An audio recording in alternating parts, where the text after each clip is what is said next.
एक पुरानी कहावत है कि उसने खुद अपनी कब्र खोद ली। पर अगर मैं आपसे ये कहूं कि एक शख्स ने सचमुच जीते जी अपने हाथों से अपनी कब्र खोद ली, तो इसे आप क्या कहेंगे? तेलंगाना में 80 साल के एक बुजुर्ग ने जीते जी अपने हाथों से अपनी कब्र इसलिए खोद ली ताकि उसके मरने के बाद उसके बच्चों को कोई तकलीफ न उठानी पड़े। साथ ही उसे ये भी पता चल सके कि मरने के बाद उसकी आखिरी मंजिल कहां पर होगी।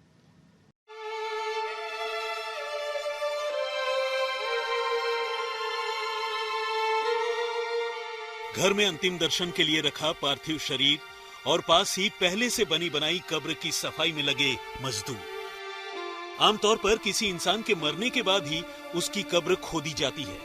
मातम और मैयत के सिलसिले के बाद उसे दफनाया जाता है और इसकी जिम्मेदारी होती है इस फानी दुनिया को अलविदा कहने वाले शख्स के घर वालों और चाहने वालों के कंधे पर। मगर तेलंगाना के नक्का इंद्रैया की कहानी सबसे अलग है, क्योंकि 80 साल के नक्का इंद्रैया वो दिगर शख्स हैं जिन्होंने जीते जी अपनी कब्र खुदवा ली।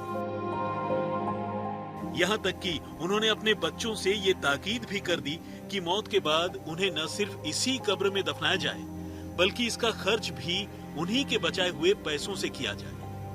इसे आप नक्का इंद्रैया की आखिरी इच्छा समझें या फिर कुछ और, लेकिन नक्का के इस कदम से अब सिर्फ उनके गांव वाले ही नहीं बल्कि हर कोई हैरान है।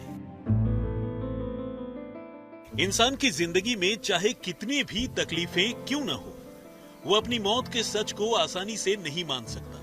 ये जानते हुए भी कि जिंदगी बेवफा है, वो मौत से डरता है। ऐसे में नक्का इंद्रैया के जीते जी अपनी मौत की तैयारी करने की कहानी चौंकाती है। ऐसा नहीं है कि नक्का का कोई वारिस नहीं है या फिर उन्हें अपने घर वालों से कोई शिकायत थी, बल्कि 4 बेटों के पिता होने के बावजूद वो मौत के बाद भी अपने बच्चों पर बोझ नहीं बनना चाहते थे और बस इसीलिए उन्होंने ये सारी तैयारी कर रखी थी। उन्होंने जीते जी अपनी जो कब्र खुदवाई वो उनकी दिवंगत बीबी के कब्र के ठीक बगल में है।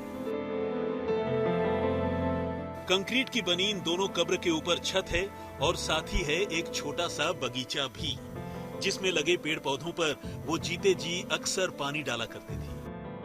एक शख्स के जीते जी अपनी कब्र खुदवा लेने की इस खबर के सामने आने के बाद मीडिया कर्मियों ने बमुश्किल कुछ रोज पहले ही नक्का से बातचीत की थी और उनसे ऐसा करने का सबब पूछा था।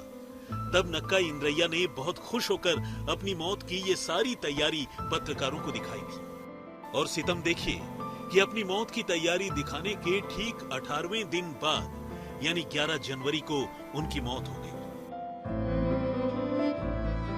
नक्का की मौत पर बड़ी तादाद में उनके गांव के लोग इकट्ठा हुए।